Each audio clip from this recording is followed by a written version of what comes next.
Anyway, David, if you could just give me your name, and then we'll just go in and run through a short survey of your service record, and just supplement some of the comments that I made with your own recollections and so on like that. So we'll just start out with your name.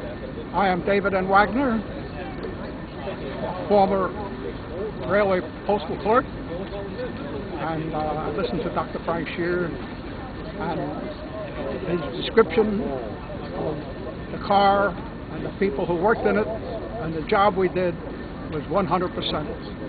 I agree with everything he said, and there's very little else that I can add. Well, okay, what would you say the most valuable shipment really was, in your opinion? Well, whoever sent mail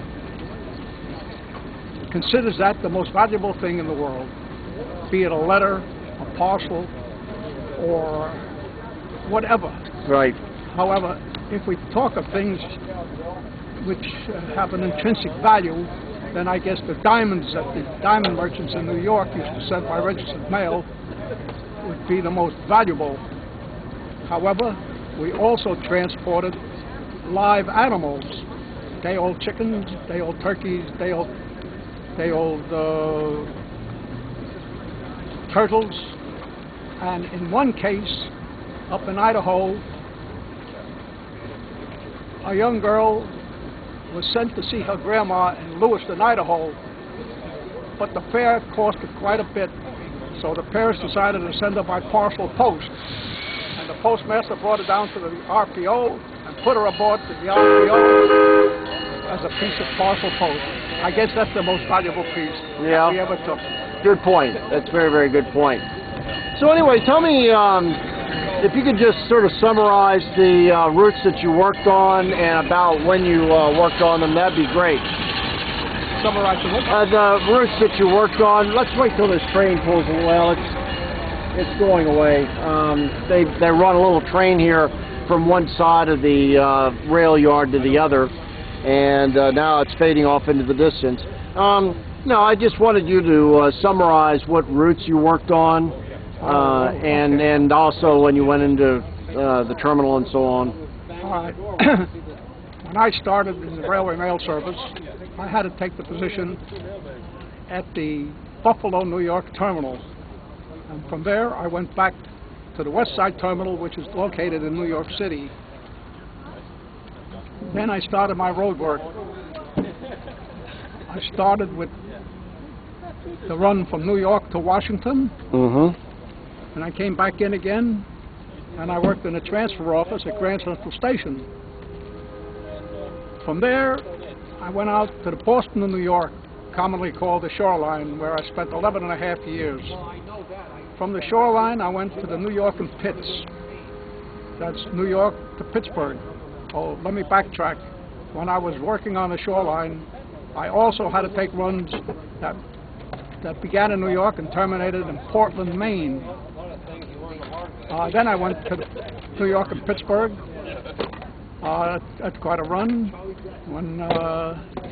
Then when we started tearing the service apart, I worked on the Springfield, Mass. in New York for a year and a half.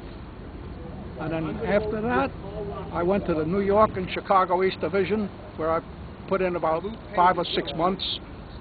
Then, rather than just walk out of the service, I took a job as supervisor in the New York Post Office. I see. And what year did you retire? I beg your pardon? What year did you retire? I retired in April of 1979. Okay. So, are there any particular recollections that come to mind that you'd like to share, like your first catch or your first run on a one-man run? Or well, when I was on the New York and Wash, on my first run,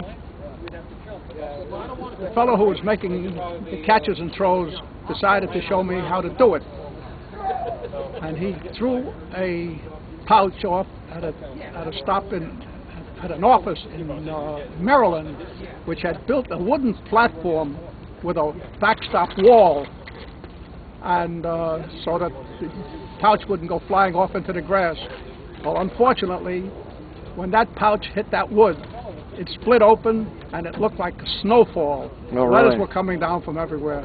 But normally, it didn't work that way. Normally, it worked very, very well. I did a lot of catching and throwing. Normally, they're done at about 50 miles an hour. The engineer slows down, and just before he gets there, he blows one short whistle, and you can catch. However, up in Rhode Island, I forget, we only had one catch in Rhode Island. I can't remember the name of the town, but it's a stretch of road where the engineer can really open up and go to 80 and 85 miles an hour, and they disregarded that 50-mile limit for a catch. Yes. So I caught at 80 miles an hour, and we got the mail home. Interesting. Interesting. Yeah. Did you? There weren't really any one-man runs up this way, except for maybe the Pitts and Stam for a while. If you were in a 15-foot car, or No, was that the shortest run I ran was New York and Wash 255, which ran between New York and Philadelphia. It was actually a two-man crew, with 2 men down and 2 men back. But that's the shortest run I had. And all the rest were what we call the high iron. Yeah, in the New York to Philadelphia, that short run, that was was that in one of those multiple unit cars? No, that was a 30-foot car. 30-foot car. Okay, just handling pretty much local mail, making every stop, I suppose. No, I made 6 throws and 4 catches. I see. Okay. Sometime.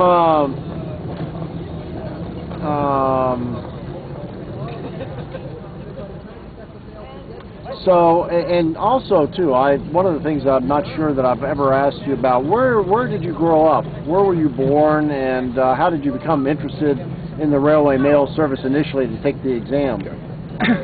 I was born in New York City. I still live in New York.